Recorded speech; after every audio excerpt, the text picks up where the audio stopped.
అనుగ్రహ రోజులు ఇవి, కృపా రోజులు ఇవి, ప్రభు ఇచ్చిన కృపా రోజులు ఇవి. పరిహారమై పాప పరిహారమై యేసు బలి అయిన కృపా రోజులు ఇవి. పాప పరిహారమై యేసు బలి అయిన రోజులు ఇవి.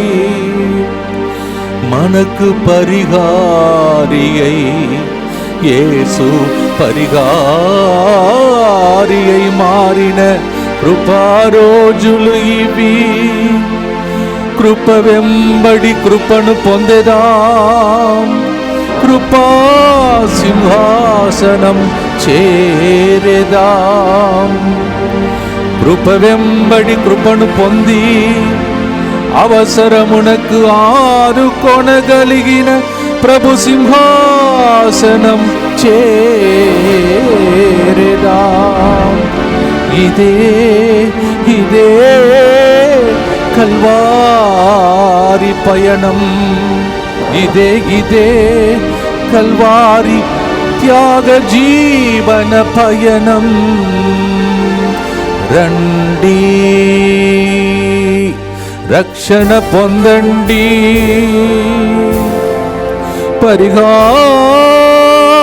పరిహారమయ్యెను మనకు యేసు పరిహారి అయ్యెను.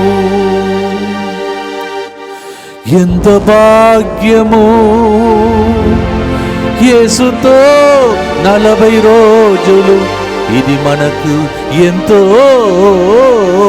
భాగ్యము. అవును ప్రియమైన సహోదరి సహోదరులారా, యేసుతో 40 రోజులు గడిపే ఇంకొక కృపాకాలమును మనకు దేవుడు ప్రసాదిస్తున్నాడు. మనము నశించిపోకూడదని, అందరూ రక్షింపబడాలని, భూలోకంలో ఆనందముతో జీవించాలని, ఒకరోజు పరలోకం చేరాలని మనకిచ్చిన కృపాకాలంలో దైవజనులు దైవజనురాలు అనేక మంది మీకు వాక్య పరిచరణ చేయబోతున్నారు. రండి, దేవుని వాక్యాన్ని విని మీ జీవితంలో ఎదురు చూస్తున్న కార్యములన్నీ ప్రభు జరిగించునుగాక. కృప వెంబడి కృపని ఇప్పుడే పాడాం. ఆ కృపతో దేవుడు ఈ కార్యక్రమం ద్వారా మనలందరినీ దీవించునుగాక. God bless you. ముత్తంగి దివ్యవాక్కు కేంద్రంలోని తపస్సు కాల ప్రార్థనలు, యేసుతో 40 రోజులు పరిహారమై పరిహారి అయి అనే ఈ కార్యక్రమంలోనికి మీకందరికీ కూడా మరొక్కసారి స్వాగతం. మనందరి జీవితంలో ఏదో ఒక గిఫ్ట్ మనము పొందుకునేటప్పుడు చాలా ఆనందిస్తాం. అది బర్త్డే కావచ్చు, వేరే ఏదైనా ఒక ఒకేషన్ కావచ్చు. ఒక గిఫ్ట్ పొందుకునేటప్పుడు, ఒక బహుమతి పొందుకునేటప్పుడు మనము చాలా ఆనందిస్తూ ఉంటాం. అయితే ప్రియ సహోదరి సహోదరులారా, బహుమతి పొందుకునేది ఎప్పుడు కూడా ఒక ఆనందకరమైన సమయం. మన జీవితంలో మనం ఆలోచించి చూస్తే, ఈ లోకంలో మనకెవరైనా ఒక బహుమతి ఇచ్చారంటే అది అన్నిటికంటే గొప్ప బహుమతి మన తల్లిదండ్రులు ఇచ్చినదే. మనకిచ్చిన జీవము, దేవుడు మనకు జీవము ఇవ్వాలి అని కోరుకునేటప్పుడు 2 వ్యక్తులని కలిపారు. ఆ తల్లిదండ్రులు మనకిచ్చిన గొప్ప బహుమతి మన జీవం. దీనికోసము మనం ఎప్పుడు కూడా దేవునికి, మన తల్లిదండ్రులకు ఎప్పుడు రుణపడి ఉండాలి. దీనికంటే ఒక గొప్ప బహుమతి దేవుడు మనకిస్తున్నాడు. జీవము కంటే ఇంకా గొప్ప బహుమతి ఏముండవచ్చు అని మనం ఆలోచిస్తున్నామేమో. లూకా సువార్త 11వ అధ్యాయము 13వ వాక్యము చదివితే యేసుక్రీస్తు మనతో చెప్తున్నారు ఒక గొప్ప బహుమతి గురించి. మీరు ఎంత చెడ్డవారైనను మీ బిడ్డలకు మంచి వస్తువులనిచ్చుట మీకు తెలియను గదా. పరలోకమందున్న మీ తండ్రి తనను అడుగువారికి ఇంకా ఎంతగా పవిత్రాత్మనిచ్చునో ఊహింపుడు. ప్రియ సహోదరి సోదరులారా, దేవుడు చెప్తున్నాడు, యేసుక్రీస్తు చెప్తున్నారు, ఈ లోకంలో ఉండే మనుషులు వాళ్ళ హృదయములు ఎప్పుడు కూడా చెడు వైపు లేకుంటే పాపము వైపు లీనమై ఉన్నది. యేసుక్రీస్తు చెప్తున్నాడు అనమాట, ఎంత చెడ్డవారైనప్పటికీ కూడా మీ బిడ్డలకు మంచి బహుమతులు ఇవ్వాలని మీరు కోరుకుంటున్నారే. మీరు మీ బిడ్డలని ఎంత ప్రేమిస్తున్నారో దానికంటే అధికముగా మీ బిడ్డలని మిమ్మల్ని కూడా ప్రేమిస్తున్న స్వర్గంలో ఉండే ఒక తండ్రి ఉన్నారు. స్వర్గంలో ఉండే ఆ తండ్రి తన బిడ్డలైన మనకు ఎంత అధికముగా పరిశుద్ధాత్మను ఇవ్వడు అని ఒక ప్రశ్న లాగా అడుగుతున్నారనమాట. అంటే ఈ లోకంలో మనకు మన జీవము కంటే అధిక విలువైన ఒక బహుమతి అది పరిశుద్ధాత్మ అన్నమాట. పరిశుద్ధాత్మ అంటే దేవుడే, దేవునిలో త్రియేక దేవునిలో మూడవ వ్యక్తి. యేసుక్రీస్తు ఈ లోకము నుండి వెళ్ళిపోక మునుపు మనకు హామీ ఇస్తున్నాడు, గ్యారంటీ ఇస్తున్నాడు, నేను వెళ్ళగానే నేను పరిశుద్ధాత్మని మీకోసము పంపుతాను అని. యోహాను సువార్త 16వ అధ్యాయము 7వ వాక్యంలో యేసుక్రీస్తు దీని గురించి చెప్తున్నారన్నమాట. అయినను నేను వెళ్ళుట మీకు శ్రేయస్కరమని మీతో నిజముగా చెప్పుచున్నాను. నేను వెళ్ళినచో ఓదార్చువాడగు మీ యొద్దకు రాడు. నేను వెళ్ళినచో ఆయనను మీ యొద్దకు పంపెదను. యేసుక్రీస్తు తన శిష్యులని ఓదారుస్తున్నాడు అనమాట. ఏమంటే యేసుక్రీస్తు యెరూషలేముకు వెళ్ళి అక్కడ పీడనములు అనుభవించి సిలువ మీద కొట్టబడి మరణించి పునరుత్థానమై తన తండ్రి దగ్గరికి తిరిగి వెళ్ళిపోతాడు అని చెప్పినప్పుడు శిష్యులు, ప్రత్యేకంగా అపోస్తలులందరూ కూడా మనసులో చాలా ఆందోళన చెందుతున్నారన్నమాట. 3 సంవత్సరాలు మీరు మాతో ఉన్నారు, ఇంకా కొన్ని సంవత్సరాలు ఉండి ఉంటే మేము కూడా బలపడే వాళ్ళము, మేము బలపడిన తర్వాత నీవు వెళ్ళవచ్చేమో అని ఒక ఆలోచన వాళ్ళ మనసులో ఉంది. దాన్ని వాళ్ళు ప్రకటిస్తున్నప్పుడు యేసుక్రీస్తు చెప్తున్నాడు అనమాట, నేను వెళ్ళటము మీకు శ్రేయస్కరము, మీకు మంచిది. నేను వెళితే నేను మీకు పరిశుద్ధాత్మని పంపిస్తాను. నేను వెళ్ళకపోతే పరిశుద్ధాత్మని పంపించలేను.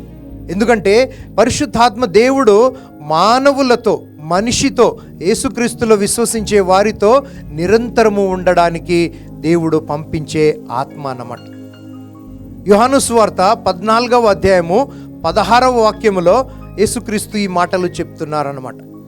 నేను తండ్రిని ప్రార్థింతును, మీతో ఎల్లప్పుడూ ఉండుటకు మరొక ఆదరణకర్తను ఆయన మీకు అనుగ్రహించును.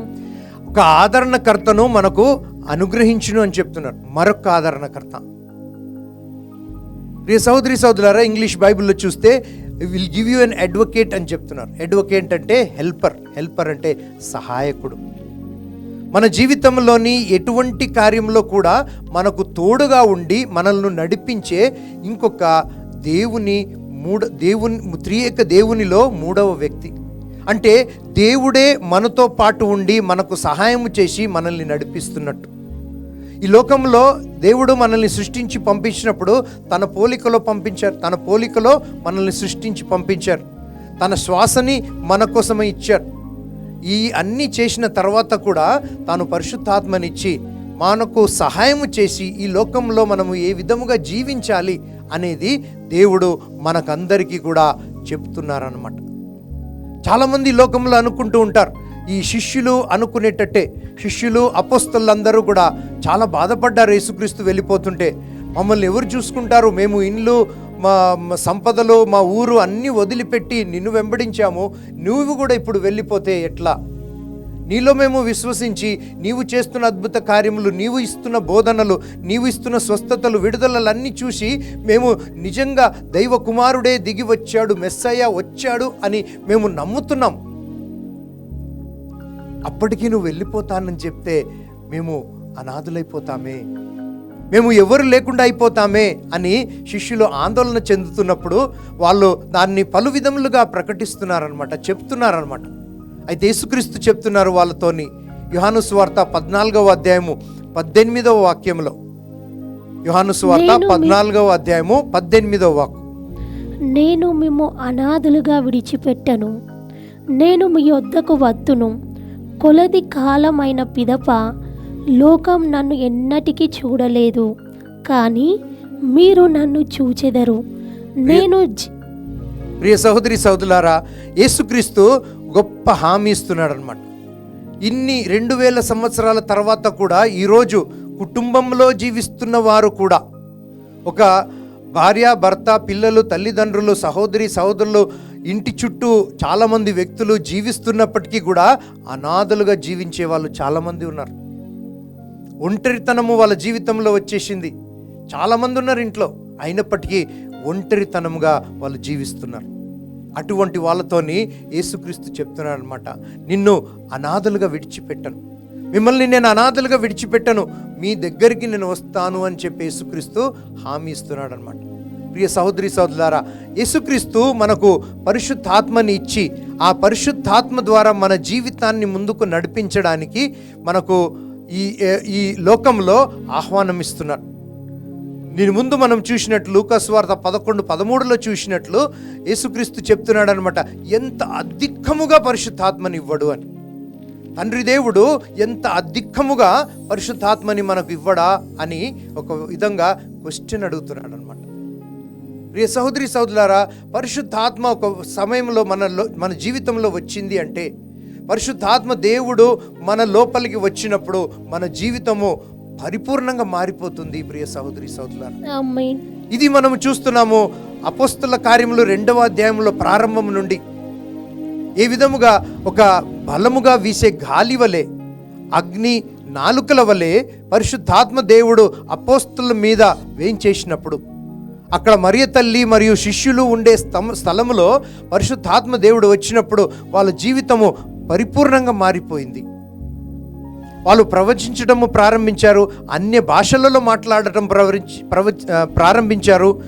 వాళ్ళు ఒక్క భాషలో మాట్లాడినప్పుడు పలు భాషలలో ప్రజలకి అర్థమయ్యేటట్టు కూడా జరిగింది అన్నమాట.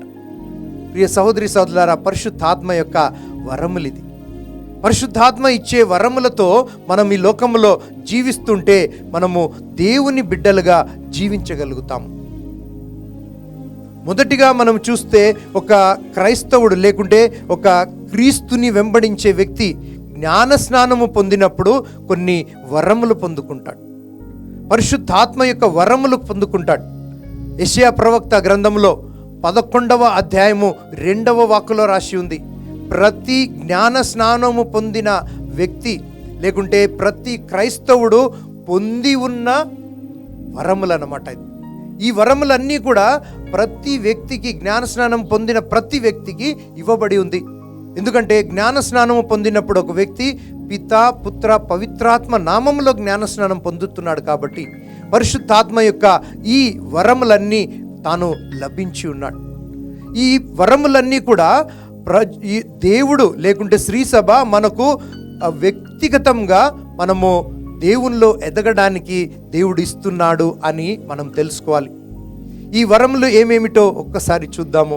యెషయా ప్రవక్త గ్రంథము 11వ అధ్యాయము 2వ వాక్యంలో, దేవుని ఆత్మ అతనిపై నిల్చును, అది విజ్ఞానమును వివేకమును ఒసుగా ఆత్మ, దూరదృష్టిని బలమును ప్రసాదించు ఆత్మ, దైవ జ్ఞానమును దైవ భీతిని దయచేయు ఆత్మ.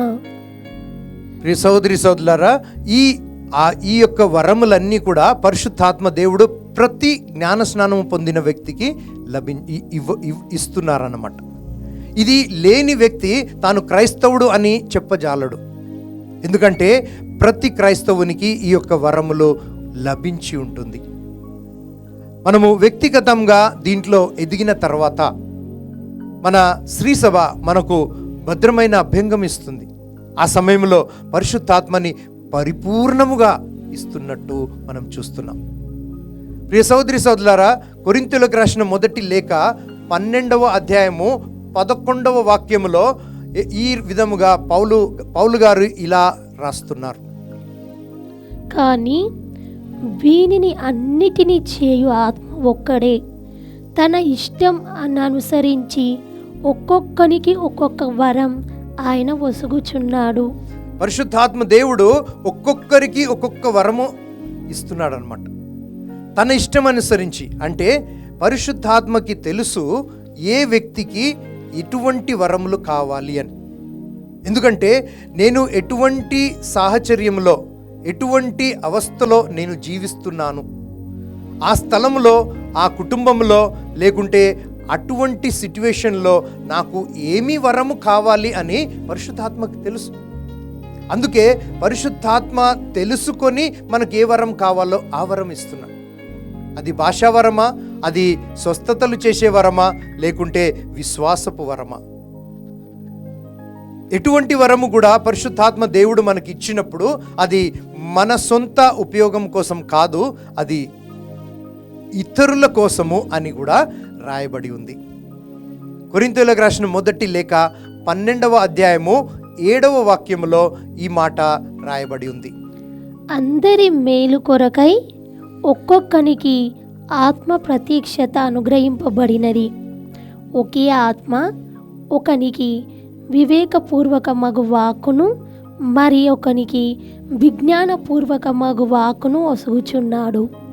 ప్రియ సహోదరి సహోదరులారా, పౌలు ఇది కూడా చెప్తున్నారు. 12వ అధ్యాయం 1 కొరింథీ 12వ అధ్యాయము మొదటి వాక్కులో మనము పరిశుద్ధాత్మ యొక్క వరముల గురించి తెలుసుకుని ఉండాలి.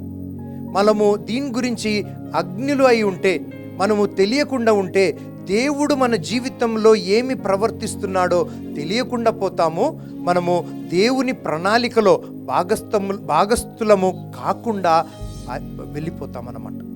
మంచి క్రైస్తవులుగా ఉండాలి అంటే పరిశుద్ధాత్మ యొక్క వరములు పొందుకొని దానిని ఇతరుల మంచి కోసము దానిని ఉపయోగించి మనము ముందుకు వెళ్ళాలి అంటే, దేవునిలో ఎదగాలి అంటే ఈ కార్యము పౌలు గారు చెప్తున్న ఈ కార్యము మనము చాలా శ్రద్ధగా గమనించాలి. 12వ అధ్యాయంలో మొదటి వాక్కు. ఇక పవిత్రాత్మ వరముల విషయం, సోదరులారా, వానిని గూర్చిన సత్యమును మీరు గ్రహింపవలెనని నా కోరిక. మీరు అన్యులుగా ఉన్న కాలమున మీరు మూగ విగ్రహములకు ప్రభావమునకు లోనై ఉంటిరి. అవి మిమ్ము అన్య మార్గములకు కొనిపోయేడివి. ప్రియ సహోదరి సహోదరులారా, పౌలు చెప్తున్నారనమాట, మీరు ఈ యొక్క పరిశుద్ధాత్మ వరముల గురించి మీరు తెలుసుకోవాలి. మనం అందరం కూడా క్రైస్తవులుగా ఉండి పరిశుద్ధాత్మ వరముల గురించి తెలుసుకోవాలి. ప్రియ సహోదరి సహోదరులారా, ఇక్కడ చాలా వరముల గురించి రాయబడి ఉంది. మనము 8వ వాక్కు మాత్రం చూద్దాము. ఇక్కడ 2 వరముల గురించి రాసి ఉంది. దీని గురించి ఒక్కసారి మనము చూస్తాం. ఒకే ఆత్మ ఒకనికి వివేకపూర్వక మగు వాక్కును, మరి ఒకనికి విజ్ఞానపూర్వక మగు వాక్కును ఒసగుచున్నాడు. విజ్ఞానపూర్వకమైన వాక్కు, వివేకపూర్వకమైన వాక్కు. ఇంగ్లీష్లో దీన్ని చూస్తే word of knowledge, word of wisdom అని చెప్తారు. వర్డ్ ఆఫ్ నాలెడ్జ్ అంటే విజ్ఞానపూర్వకమైన వాక్కు అంటే ఒక వ్యక్తి మన ముందర వచ్చి కూర్చున్నప్పుడు, మనము ఆ వ్యక్తి కోసము ప్రార్థన చేసినప్పుడు తన జీవితంలో జరిగిన ఏదో ఒక కార్యము దేవుడు మనకు చూపిస్తాడు. అది వాళ్ళకు చెప్పినప్పుడు వాళ్ళకు ఓదార్పు కలుగుతుంది, విశ్వాసము ఎదుగుతుంది. ప్రియ సహోదరి సహోదరులారా, ఒకరోజు ఒక తల్లి నా దగ్గరికి కౌన్సిలింగ్ కోసం వచ్చింది. ఆ తల్లి ఏదో కార్యములు చెప్పబోతుంటే నేను చెప్పిన ముందు మనము ప్రార్థన చేసి ప్రారంభిస్తాము అని. ప్రార్థన చేసినప్పుడు నాకు ఇట్లా కనిపిస్తుంది, ఒక పాప, ఒక స్త్రీ కింద పడి ఉన్నట్టు నాకు కనిపిస్తుంది. తర్వాత నాకు 3 అని నంబర్ కూడా కనిపించింది. అయితే నేను ఆ తల్లి ప్రార్థన అయిపోగానే ఆ తల్లితో చెప్పినాను, మీ 3వ కూతురు కింద పడి ఉన్నట్టు నాకు ఒక దర్శనం కనిపిస్తున్నదే, దేవుడు నాకు చూపిస్తున్నాడు అని నేను చెప్పాను. ఆ తల్లి వెంటనే గట్టిగా ఏడవటము మొదలుపెట్టింది. నేను ఆ పాప గురించి చెప్పడానికే వచ్చాను. ఆమె జీవితంలో చాలా సమస్యలు, పెళ్ళి అయి విడాకులు, రోగములు, ఇవన్నీ కూడా కలిపి ఆ పాప కోసము ప్రార్థన చేయడానికి నేను వచ్చాను. నేను నా కోసం ఏం అవసరం అడగలేదు, ఆమె కోసమే ప్రార్థన చేయడానికి వచ్చాను అని. ప్రియ సహోదరి సహోదరులారా, దేవుడు పరిశుద్ధాత్మ ద్వారా ఇటువంటి వరములు మనకిస్తాడు. ఈ వరములను మనము ఇతరుల మేలు కోసము మనం ఉపయోగించాలి. ఆ తల్లితో నేను కొన్ని మాటలు చెప్పి ఆమెను ఓదార్చాను. చెప్పినాను, దేవుడు నాకు ఎందుకు చూపించాడంటే మీ జీవితంలో, ఆ పాప జీవితంలో ఏదో మార్పు తీసుకురాపోతున్నాడు. మీరు చాలా ప్రార్థన చేయాలి. ఆ ప్రార్థన చేసినప్పుడు దేవుడు ఈ యొక్క పాపని నాకు చూపించినాడు అంటే ఖచ్చితంగా ఆ జీవితంలో ఒక మార్పు తీసుకురాబోతున్నాడు. అట్లా ఆ యొక్క తల్లి, ఆమె విశ్వాసము ఎదిగి ఆమె వెళ్ళింది ఇక్కడి నుంచి. ఆమెకు విశ్వాసం వచ్చింది ఏమిటి అంటే, ఒక జీవించే దేవుడు, నేను చెప్పకుండానే ఒక వ్యక్తికి నా గురించి చూపించే లేకుంటే చెప్పే దేవుడు ఇక్కడ ఉన్నాడు అని ఆమె తెలుసుకున్నదన్నమాట. ప్రియ సహోదరి సహోదరులారా, మనము 9వ వాక్యం చదివినట్లయితే అక్కడ కొన్ని కార్యముల గురించి మనం చూడగలుగుతాం. ఒకే ఆత్మ ఒకనికి విశ్వాసము మరి ఒకనికి స్వస్థపరచు శక్తి ఇచ్చుచున్నాడు. స్వస్థపరచు శక్తి మరియు విశ్వాసము. విశ్వాసం అంటే మామూలు విశ్వాసం కాదు, దేవునిలో ఉండే చాలా అంటే అద్భుతము చూడగలిగినంత విశ్వాసం, గట్టి విశ్వాసం. అటువంటి విశ్వాసం గురించి ఇక్కడ రాయబడి ఉంది. అటువంటి విశ్వాసము పరిశుద్ధాత్మ దేవుడు ఒక వ్యక్తికి ఇస్తే అది దీన్ని మనము క్యారిస్మాటిక్ గిఫ్ట్స్ లేకుంటే క్యారిజమ్స్ అని కూడా చెబుతూ ఉంటాం అన్నమాట. ప్రియ సహోదరి సహోదరులారా, మనము పాత నిబంధనలో చూసినట్లయితే యెహోషువ అనే ఒక వ్యక్తి మోషేకి శిష్యునిగా ఉన్నాడన్నమాట. మోషే ప్రార్థన చేసి ఆ యొక్క గుడారము నుండి తన ఇంటికి వెళ్ళిపోయినప్పుడు కూడా ఆ గుడారంలోనే కూర్చొని ప్రార్థన చేస్తున్న యెహోషువ ఒకవేళ తాను ఈ యొక్క మోషేని చాలా సంవత్సరాల పాటు తాను వెంబడించాడు. తాను మోషేతో ఒకవేళ 40 సంవత్సరాలే ఉండి ఉండవచ్చు. అటువంటి వ్యక్తిని మోషే తర్వాత తనని గొప్ప శక్తివంతునిగా లేకుంటే తనని ఆ యొక్క యహూద ప్రజలకు అందరికీ కూడా, ఇశ్రాయేల్ జనులకు అందరికీ కూడా నాయకునిగా చేస్తున్నాం. ప్రియ సహోదరి సహోదరులారా, తనతో దేవుడు చెప్తున్నాడు అనమాట, ఏ విధముగా అయితే నేను మోషేతో ఉన్నానో అదే విధముగా నీతో పాటు ఉంటాను. నీవు చేస్తున్న అన్ని కార్యములలో నేను నీకు శక్తినిస్తాను, పరిశుద్ధాత్మ ద్వారా నిన్ను నడిపిస్తాను అని చెప్పి దేవుడు యెహోషువతో వాగ్దానం చేస్తున్నాడు అనమాట. తాను ఆ యొక్క యహూదులకు వ్యతిరేకంగా యుద్ధము చేయడానికి వచ్చిన అమలేకీలతోని తాను యుద్ధము చేస్తున్నప్పుడు రాత్రి చీకటి అవబోతున్నది. దీని లోపల వాళ్ళని ఓడగొట్టకపోతే వీళ్ళు ఇశ్రాయేల్ జనుల మీద వాళ్ళు దాడి చేస్తారు. అందుకే చీకటి అయ్యే ముందు, సూర్యుడు అస్తమించక మునుపే తాను వాళ్ళని పరిపూర్ణంగా నిర్మూలనం చేయాలి. తాను అక్కడ ప్రార్థన చేస్తున్నాడు అనమాట. ఈ యొక్క రాత్రి ఇంకా తొందరగా రాకుండా ఉండడానికి తాను సూర్యుని చూసి తాను చెప్తున్నాడు అనమాట, కొద్దిసేపు ఆగాలి అని. ప్రియ సహోదరి సహోదరులారా, దేవుడు ఒక మనిషికి ఇంత గొప్ప అద్భుతమైన వరం ఇస్తున్నాడు. దేవుడు ఒకవేళ చెప్పినా కూడా ఇది జరుగుతుంది అని ఏమి విశ్వాసము? యెహోషువకు అటువంటి ఒక విశ్వాసము కలిగిందన్నమాట. యెహోషువకు ఈ విశ్వాసముతోని తాను ఆ యొక్క సూర్యుని చెప్పి ఆగు అని చెప్పి అక్కడనే సూర్యుని ఆపినట్టు మనము పాత నిబంధనలో చదువుతున్నాము. ప్రియ సహోదరి సహోదరులారా, యెహోషువ యొక్క విశ్వాసం, దేవుడు నాకు చెప్పిన మాటలు నా జీవితంలో నెరవేరుతుంది అని ఆ విశ్వాసం. ప్రియ సహోదరి సహోదరులారా, అందుకే మార్కు సువార్త 11వ అధ్యాయము 24వ వాక్యములో యేసుక్రీస్తు ఇలా చెప్తున్నారు. మార్కు సువార్త 11వ అధ్యాయము 24వ వాక్యం.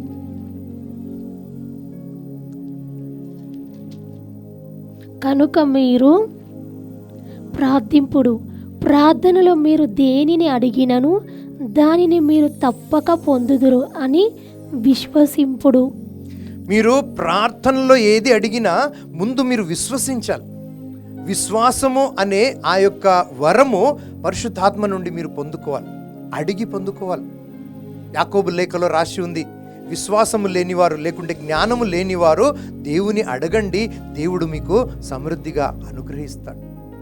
విశ్వాసము ఎదగాలని చెప్పేసి శిష్యులు కూడా యేసుక్రీస్తు దగ్గర అడిగినప్పుడు యేసుక్రీస్తు అంటున్నాడు, ఆవగింజంత విశ్వాసం ఉంటే చాలు, ఈ యొక్క కొండని ఇక్కడి నుంచి లేచి సముద్రంలో పడమని చెప్తే అది మిమ్మల్ని అనుసరిస్తుంది అని.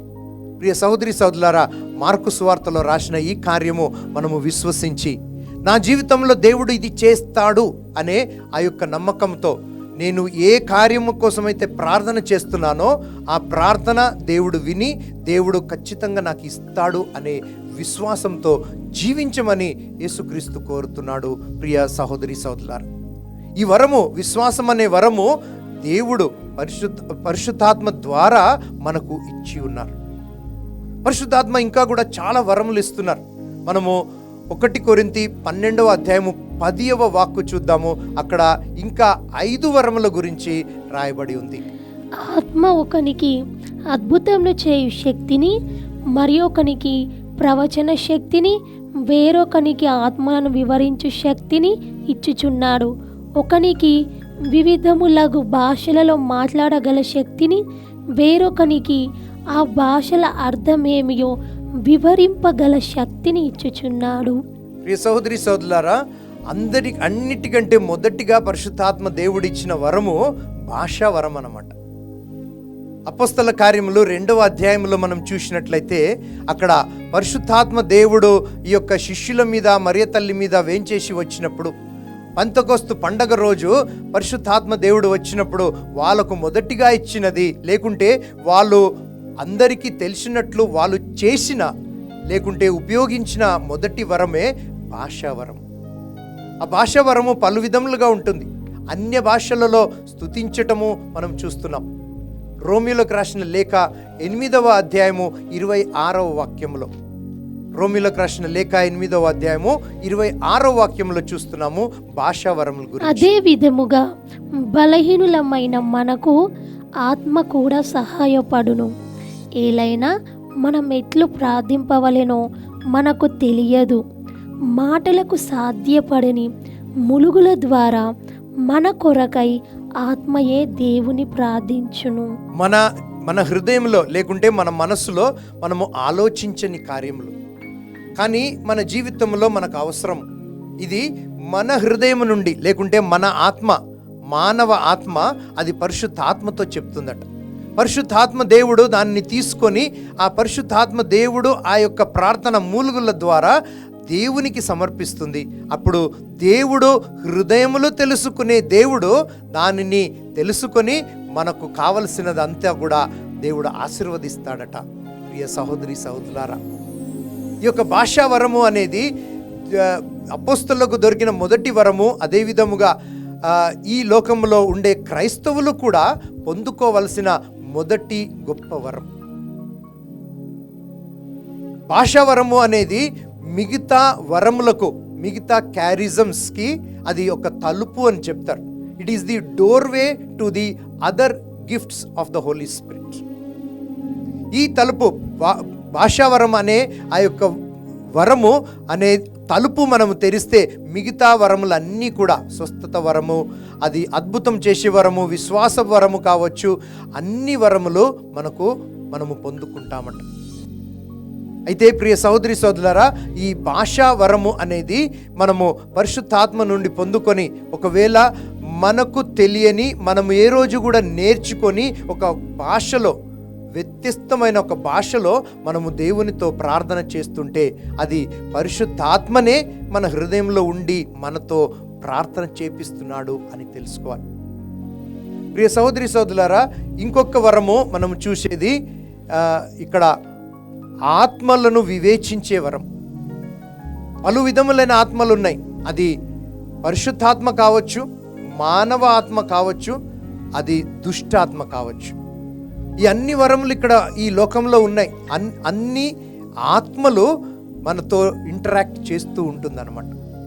అది ఏది పరిశుద్ధాత్మ, ఏది మానవ ఆత్మ, ఏది అశుద్ధ ఆత్మ అని మనం తెలుసుకోవాలి అంటే మనకు ఈ వివేచన వరము కావాలి. యోహాను రాసిన మొదటి లేఖ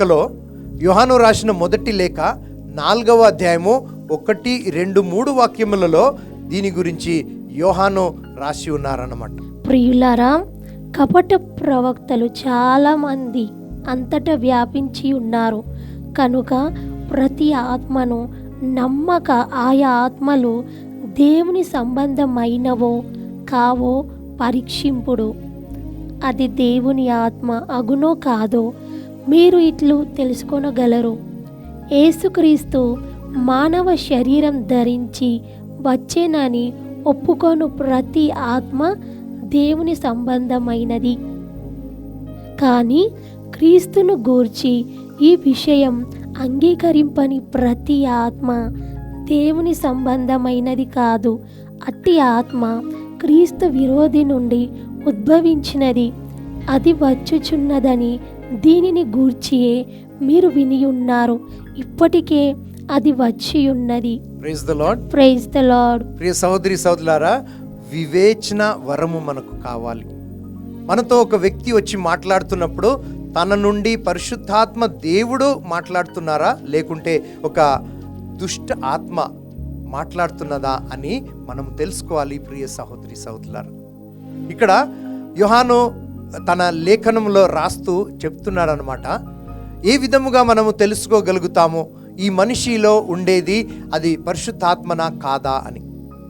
ఏ ఆత్మ అయితే యేసుక్రీస్తునికి సాక్ష్యము వహిస్తుందో ఆ ఆత్మ నిజముగా దేవుని ఆత్మ అని తెలుసుకోవాలి. ఏ ఆత్మ అయితే యేసుక్రీస్తుని దేవుని వ్యతిరేకిస్తుందో అది దుష్ట ఆత్మ అని మనం తెలుసుకోవాలి. ఇది చాలా సింపుల్ రూల్ మన జీవితంలో మనం తెలుసుకోవాలి. చాలామంది లోకంలో జీవిస్తూ దేవుడు లేడు, నాస్తికులు, మాకు దేవుడు అవసరం లేదు, నేను సొంతంగా జీవించుకుంటాను, నాకు లోకపరమైన కార్యములతో సంబంధం అది మాత్రమే సరిపోతుంది అని చెప్పి జీవించే వాళ్ళు దుష్ట ఆత్మ ప్రభావంలో ఉన్నారు అని తెలుసుకోవాలి. మనము తెలుసుకునేటప్పుడు వాళ్ళతో ఏ విధంగా మనము వ్యవహరించాలి అని కూడా తెలుసుకోవాలి. ప్రియ సహోదరి సహోదరులారా, దేవుడు చెప్తున్నాడు అనమాట, పరిశుద్ధాత్మ ఉండే వ్యక్తులతో మాత్రమే మీరు సంబంధము పెట్టుకోవాలి, లేకుంటే మన ఆత్మ కూడా పాడైపోతుంది. మనము దుష్ట ఆత్మలు ఉండే వ్యక్తులతో మనము సంబంధము పెట్టుకుంటే దానితోని మనలో ఉండే మంచితనము కూడా మనము పోగొట్టుకుంటాం. ప్రియ సహోదరి సహోదరులారా, పరిశుద్ధాత్మ దేవుడు మనకిస్తున్నాడు. తండ్రి దేవుడు యేసుక్రీస్తు తండ్రి దేవుని కుడి ప్రక్కన కూర్చొని మన కోసమై విన్నపము చేస్తున్నాడు, వీళ్ళకి పరిశుద్ధాత్మని ఇవ్వండి అని. అయితే లూకా సువార్త 11:13 మనం చూసినట్లు దినరాత్రములు ప్రార్థన చేస్తున్న విశ్వాసులకు ఎంత అధికముగా పరిశుద్ధాత్మ దేవుడిని ఇవ్వడా అని యేసుక్రీస్తు అడుగుతున్నాడు అనమాట. ప్రియ సహోదరి సహోదరులారా, ఈ పరిశుద్ధాత్మతో మనము నింపబడి, పరిశుద్ధాత్మ వలన నడిపింపబడి, పరిశుద్ధాత్మ సహాయము కోరుకుంటూ, పరిశుద్ధాత్మ యొక్క వరములు పొందుకుంటూ, పరిశుద్ధాత్మ యొక్క ఫలములతో నింపబడి మనం ఈ లోకంలో జీవించి చాలామందికి దేవుని ప్రేమను పంచి వాళ్ళకు సహాయము చేసి వాళ్ళు కూడా యేసుక్రీస్తులో ఎదగగలిగినట్లు మనము పరిశ్రమ చేయాలి. ప్రియ సహోదరి సహోదరులారా, అందుకే దివ్య బలి పూజలో మొదటి ఆశీర్వాదముగా మనకు దొరికేది కొరింథీయులకు రాసిన 2వ లేఖ 13వ అధ్యాయము 14వ వాక్యంలో ఉంది. 2 కొరింథీ 13:14. యేసుక్రీస్తు ప్రభు యొక్క కృపయు దేవుని ప్రేమయు పవిత్రాత్మ సహవాసమును మీకు అందరుకును లభించునుగాక. దివ్య బలి పూజలో మనము పొందుకునే మొదటి గొప్ప ఆశీర్వాదం, మొదటి ఆశీర్వాదం ఇదే. దీంట్లో రాయబడి ఉంది, పరిశుద్ధాత్మ యొక్క సహవాసము మనతో ఉండాలి అని. అంటే పరిశుద్ధాత్మ మనతో వసించుచున్నాడు, మనతో పాటు ఉంటున్నాడు. సహవాసము, ఈ యొక్క ఆశీర్వాదము మనము ప్రతి దివ్య బలి పూజలో పొందుకొని దానితో ఆ పరిశుద్ధాత్మ మనతో పాటు నడుస్తూ మనం ఇంటికి వెళ్ళినా, పనికి వెళ్ళినా, ప్రయాణం చేసినా, ఏమి చేసినా పరిశుద్ధాత్మ దేవుడు మనతో పాటు ఉండి మరలా దివ్య బలి పూజకు వచ్చినప్పుడు, అది మరుసటి రోజు కావచ్చు, ఒక వారం తర్వాత కావచ్చు, ఆ తిరిగి అక్కడ వచ్చేంత వరకు ఈ పరిశుద్ధాత్మని భద్రముగా మన జీవితంలో తప్పులు పాపములు చేయకుండా పరిశుద్ధాత్మ యొక్క సహాయముతో జీవించగలిగినట్లు దేవుని యొక్క అనుగ్రహము పొంది మనం ఈ లోకంలో దేవుని బిడ్డలుగా, యేసుక్రీస్తుని సాక్షులుగా జీవించడానికి కావలసిన వరములన్నీ కూడా దేవుడు మనకిస్తాడు అనే దేవుడు చేసిన వాగ్దానమును మనము శిరసా వహించుకొని ఈ యొక్క మంచి క్రైస్తవ జీవితము జీవించి ఈ తపస్సు కాలంలో ఇంకా దేవునిలో యేసుక్రీస్తులో ఇంకా ఎదగగలిగినట్లు దేవుడు మనందరినీ కూడా ఆశీర్వదించునుగాక. ఆమేన్. ఆమేన్.